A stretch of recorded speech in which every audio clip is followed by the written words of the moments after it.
In the winter of 1862, along the frost-covered banks of the Mississippi River near Vicksburg, a cotton plantation known as Thornhill Manor became the site of one of the most savage and methodical acts of retribution the South would witness during the final years of slavery. On the morning of January 7th, as pale light broke through the mist rising from the frozen fields, 5 overseers were discovered in the quarters where the enslaved population lived, their bodies dismembered with such precision and fury that even the hardened men who found them turned away in horror. This was not random violence, this was calculated vengeance, years in the making, executed with the cold deliberation of men who had nothing left to lose and everything to reclaim. You are watching Shadows of the South, where we unearth the most disturbing and forgotten stories of the slave-holding South, the tales that reveal how a system built on human bondage inevitably bred its own destruction. Thornhill Manor sprawled across nearly 2,000 acres of Mississippi bottomland, its fields stretching toward the river in geometric rows of cotton that had made Colonel Ambrose Thornhill one of the wealthiest men in Warren County. At 47 years old, Thornhill embodied the contradictions of the planter class, educated at the College of William and Mary, well-read in classical literature, a deacon at the First Presbyterian Church of Vicksburg, yet a man who owned 237 human beings and ruled them with a system of terror disguised as paternalism. His wife, Margaret Thornhill, 39 years old, and the daughter of a prominent Charleston family, maintained the genteel facade of the plantation's domestic sphere, overseeing the house staff with what she believed was Christian benevolence, never acknowledging that her comfort rested upon the systematic brutalization of human souls. The Thornhills had 3 children, all educated in the customs of their class, taught that slavery was ordained by God and necessary for civilization, never encouraged to look too closely at the scars on the backs of those who served their meals, or the hollow eyes of those who picked the cotton that paid for their piano lessons. The plantation operated under a hierarchy of cruelty. 5 overseers, all white men from poor farming families in the surrounding counties, enforced discipline among the enslaved population. These men, Jackson Pruitt, Silas Wortham, Eugene Talbot, Wade Hensley, and Garrett Moody, ranged in age from 23 to 41, and they had been selected not for their agricultural knowledge, but for their willingness to inflict pain without hesitation or remorse. Pruitt, the head overseer, was known throughout the county for his innovative methods of punishment, which included forcing enslaved men to hold heavy logs above their heads until they collapsed, then whipping them for their weakness. Wortham had a particular hatred for the elderly, often denying them adequate food and medical care, arguing that they no longer produced enough to justify their keep. Talbot was younger, barely 25, but had already developed a reputation for separating families as punishment, selling children away from their mothers for minor infractions. Hensley and Moody worked in tandem,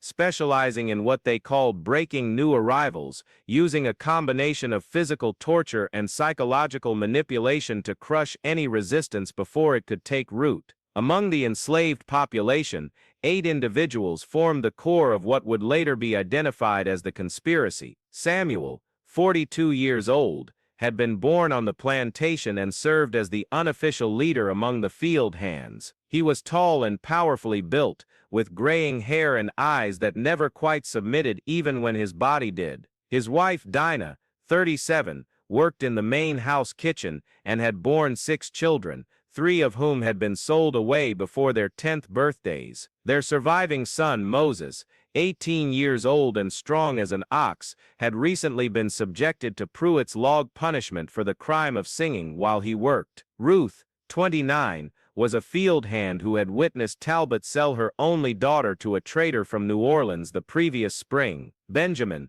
54, was the eldest among them, a man who had survived 30 years of bondage and bore scars from every overseer who had ever worked Thornhill Manor.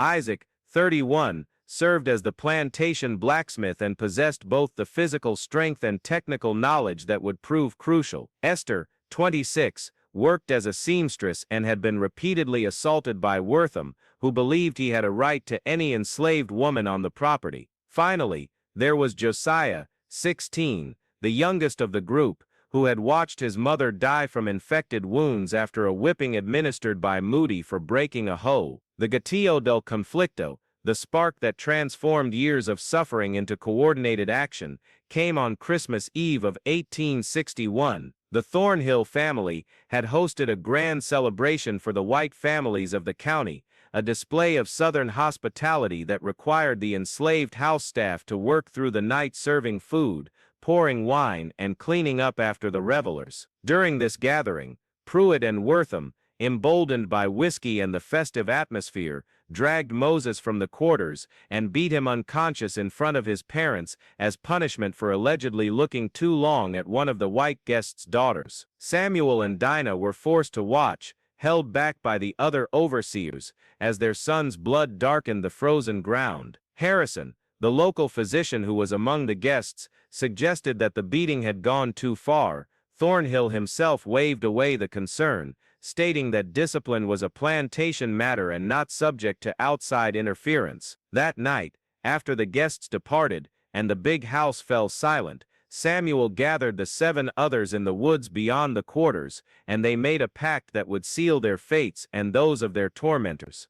Pause for a moment and reflect on what drives human beings to such extremes. In a system where every legal avenue, every appeal to justice, every plea for mercy was denied by definition of their enslaved status, where could the oppressed turn when even the witness of their suffering was dismissed as plantation business? The massacre at Thornhill Manor was not born of sudden rage, but of calculated desperation, the kind that accumulates over years of systematic dehumanization until the only remaining option is to reclaim humanity through the same violence that had been used to deny it. The plan they devised was methodical and terrifying in its precision. Isaac, working in the forge, had access to tools that could be fashioned into weapons, knives and hatchets sharpened in secret during the long winter nights. Benjamin, with his decades of experience, knew the patterns of the overseers, when they made their rounds, where they slept, which buildings they frequented. Esther, moving through the big house to deliver mended clothing, gathered information about the family's schedule and the comings and goings of visitors. The date was set for the night of January 6th into the early morning of January 7th, a Monday when Colonel Thornhill would be in Vicksburg attending to business matters, and the overseers would be alone in their quarters near the edge of the property. The group agreed on one absolute rule: no one outside the conspiracy could know, not even other trusted individuals among the enslaved population, because the risk of betrayal was too great, and the consequences would extend beyond themselves to every person in the quarters. January 6th arrived with unseasonable warmth that melted the frost and turned the plantation roads to mud. Colonel Thornhill departed for Vicksburg in the afternoon, accompanied by his eldest son. Margaret Thornhill remained in the big house with her daughters, occupied with needlework and letters. The overseers, having completed their day's supervision, gathered in their shared quarters, a long wooden structure located approximately 300 yards from the enslaved population's cabins. This building was crude compared to the big house, but luxurious by the standards of those they controlled, equipped with individual sleeping rooms, a common area with a fireplace, and stores of whiskey that the overseers consumed freely. On this particular night, they had received their monthly wages and were celebrating with cards and drink, their guard lowered by routine and the false security of absolute power. At midnight, when the plantation had fallen into the deep silence that comes before dawn, Samuel, Moses, Benjamin, Isaac, Ruth, Esther, and Josiah gathered in the shadows behind the overseers' quarters. They had left Dinah behind to maintain the appearance of normalcy, should anyone check the cabins. Each carried a tool from Isaac's forge, wrapped in cloth to prevent the metal from catching moonlight. They moved with the practiced stealth of people who had learned to make themselves invisible, approaching the building from the side where the woods offered cover. Isaac had studied the structure during his legitimate work repairing hinges and door latches, and he knew that the main door could be barred from the outside, trapping the occupants within. Ruth carried a length of chain that Isaac had quietly set aside weeks earlier. Benjamin held an axe handle, wrapped with rags. The young Josiah, despite his age, carried a fury that made his hands steady as he gripped the knife Isaac had made for him. The execution of their plan was swift and terrible. Isaac and Moses barred the main door, while the others positioned themselves at the two windows that provided the only other exits. Samuel then struck the side of the building 3 times with a hammer, the signal they had agreed upon, and began shouting about a fire in the cotton storage barn. The overseers, confused and disoriented by sleep and alcohol, stumbled toward the door, only to find it would not open. Pruitt, the head overseer, began demanding explanations, his voice carrying the automatic authority of a man who had never been denied. But on this night, authority meant nothing. When Wortham attempted to escape through a window, Ruth and Esther were waiting with clubs fashioned from firewood. When Talbot managed to break through another window, Benjamin met him with a force born of 3 decades of accumulated rage. The entire action lasted perhaps 20 minutes, though witnesses would later disagree on the timeline, some claiming it was over in moments, others insisting it stretched nearly an hour. The scene discovered at dawn defied the ordered world the South had constructed to justify its institutions. The 5 overseers had been killed with a thoroughness that suggested not just murder but ritual dismemberment, their bodies bearing evidence of multiple wounds from different implements. The weapons themselves were later found scattered in the woods, each cleaned meticulously, but left where they could be discovered. Nothing had been stolen. No attempt had been made to flee. The 7 conspirators had returned to their cabins and waited, knowing that what they had done would not be overlooked or explained away. When the alarm was raised by a house servant, who had gone to summon the overseers for morning duties, the entire county mobilized with a speed that revealed how deeply the slaveholding class feared such organized resistance. Consider, if you will, the psychology of a society that could witness such violence and respond not with introspection about the system that produced it, but with renewed commitment to that system's enforcement. The massacre at Thornhill Manor was not an isolated incident born of individual cruelty, though individual cruelty certainly played its role. It was the inevitable consequence of an economy and culture built on the premise that some human beings existed solely for the profit and convenience of others, that their suffering was incidental or even necessary, that their resistance was not the natural response to oppression, but evidence of their inherent savagery requiring ever harsher control. The legal proceedings that followed were predetermined in their outcome but theatrical in their presentation. Mississippi law, in 1862, provided for the trial of enslaved individuals accused of capital crimes, but these trials were designed to demonstrate the supremacy of white law rather than to pursue actual justice. The 7 conspirators were tried separately over the course of 3 days in the Warren County Courthouse, with Dinah added as an 8th defendant, despite her non-participation, charged as an accessory for her failure to report the plot. The prosecution, led by District Attorney William Chambers, presented the case as evidence of the dangerous influence of Northern abolitionists and the inherent barbarism that slavery kept in check. The defense, such as it was, consisted of a young attorney named Thomas Rutledge, who had been assigned the case and whose half-hearted arguments suggested he understood the futility of appealing to mercy in a courtroom filled with slaveholders who saw the massacre as a direct threat to their own safety. If you're finding value in these forgotten histories, these stories that the South tried to bury beneath layers of myth and selective memory, consider subscribing to Shadows of the South. We continue this work of excavating truth from the carefully constructed narratives of the Old South, revealing how the institution of slavery destroyed not just those it enslaved, but the humanity of those who participated in and benefited from it. Samuel,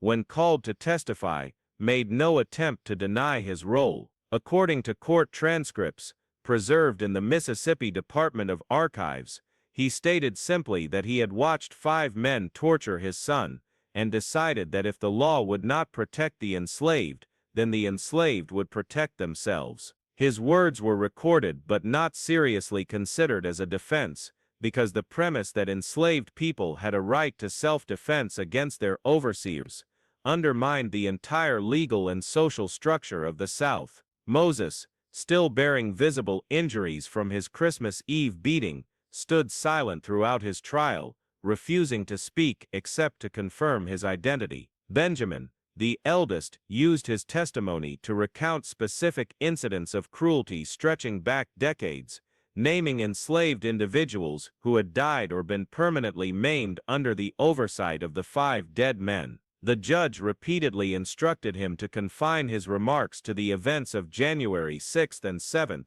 but Benjamin continued until he was physically removed from the stand. Ruth described in clinical detail the sale of her daughter and the manner in which Talbot had conducted it, treating the child as one might treat livestock. Isaac explained the process by which he had manufactured the weapons, describing each step with the same precision he brought to his legitimate work. Esther, when questioned about Wortham's repeated assaults, was told by the judge that such matters were not relevant to the murder charges. Josiah, the youngest, spoke only briefly, stating that he had participated to honor his mother's memory. Dinah maintained her innocence regarding advance knowledge of the plot, but her defense was undermined by testimony from house servants, who had been coerced into claiming they had observed suspicious behavior. The verdicts were unanimous, and delivered on January 20th, 13 days after the massacre. All 8 were sentenced to death by hanging, to be carried out publicly in Vicksburg, as a deterrent to others who might contemplate similar resistance. However, Colonel Thornhill intervened in a manner that revealed the complex and contradictory nature of slaveholder psychology. He argued that Samuel, Dinah, Moses, Isaac, and Esther, being his property and representing significant financial value, should be transported to Louisiana and sold to cover the cost of replacing the overseers, while only Benjamin, Ruth, and Josiah should be executed as ringleaders. This argument was both a business calculation and a demonstration of mercy as the South understood it, a way to acknowledge the economic loss while still maintaining the supremacy of white authority. The court compromised, sentencing Benjamin, Ruth, and Josiah to immediate execution, while allowing Thornhill to sell the others out of state under the condition they never return to Mississippi on penalty of immediate death. The public hanging took place on February 3, 1862, in the town square of Vicksburg. Accounts from contemporary newspapers describe a crowd of several thousand, drawn from throughout the county and beyond, white families, who brought children to witness what was presented as a moral lesson about the consequences of violence against the established order. Benjamin, Ruth, and Josiah were transported in a wagon from the county jail, their hands bound, their dignity intact despite the mob's jeers and threats. The Vicksburg Daily Whig published an editorial that day, praising the swift justice and warning that any sympathy for the condemned was tantamount to supporting insurrection. The actual executions were described in graphic detail, not to inform but to intimidate, to make clear what awaited anyone who challenged the system. Benjamin was 44 when he died, Ruth was 29, and Josiah was still only 16 years old. The remaining 5 conspirators were indeed sold, scattered across Louisiana and eastern Texas, their fates largely unrecorded after their departure from Mississippi. Samuel and Moses were purchased by a sugar plantation near Baton Rouge, where records indicate they survived until emancipation but never reunited with Dinah, who was sold to a cotton operation in northeastern Louisiana. Isaac's blacksmithing skills made him valuable, and he was acquired by an iron works in Shreveport, while Esther disappeared into the vast network of domestic servants in New Orleans. There is some evidence, though unconfirmed, that Moses attempted to escape and make his way back to Mississippi in 1864, only to be recaptured and sold further west. None of them ever saw Thornhill Manor again, the place where they had been born or had spent their productive years, the place where they had finally said enough. Thornhill Manor itself never fully recovered from the massacre. Colonel Thornhill hired new overseers, but found it increasingly difficult to maintain the same level of control, as the remaining enslaved population had witnessed what resistance could achieve, even at terrible cost. Production declined, discipline became more complicated, requiring ever greater shows of force that paradoxically undermined rather than reinforced authority. Margaret Thornhill, who had prided herself on never involving herself in plantation management, found herself unable to maintain her careful ignorance after the massacre forced her to confront the violence that underlay her comfortable existence. Letters she wrote to her sister in Charleston, preserved in the South Carolina Historical Society archives, reveal a woman struggling to reconcile her religious beliefs with the reality of what her family's wealth required. She died in 1867, according to family records, from what was described as a nervous condition, though her sister's correspondence suggests something closer to complete psychological collapse. The Civil War reached Mississippi in full force by late 1862, and the Battle of Vicksburg, in 1863, brought Union troops through Warren County. Thornhill Manor was occupied by federal forces, who used the big house as temporary headquarters, and freed all remaining enslaved people on the property. Colonel Thornhill and his family had evacuated to relatives in Alabama, and when they returned after the war, they found the plantation devastated, the cotton fields destroyed, the quarters burned, and the economic foundation of their wealth eliminated. Thornhill died in 1871, financially ruined and socially diminished, having outlived his overseers,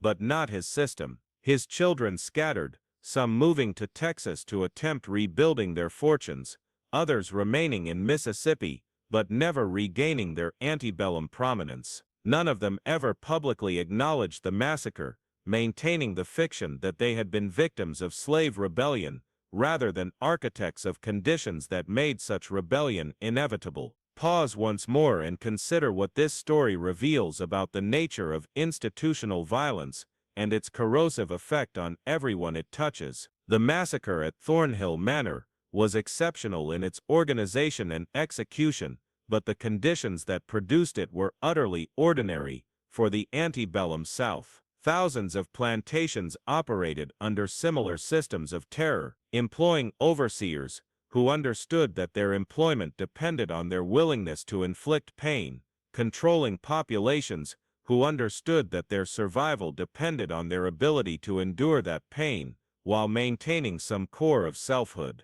The marvel is not that such resistance occurred, but that it did not occur more frequently, that so many people endured so much for so long, hoping for deliverance that seemed impossibly distant. As we close this account, remember that the Thornhill Massacre was not an isolated incident, but part of a larger pattern of resistance that ran throughout the history of American slavery, from individual acts of defiance to organized rebellions, from work slowdowns to escapes to violence. Each act of resistance was met with overwhelming force, because the South understood instinctively what it could not admit publicly, that slavery required constant vigilance and violence, because it was fundamentally unnatural and unstable, that no amount of legal precedent, or biblical citation, or economic argument could make it acceptable to those subjected to it.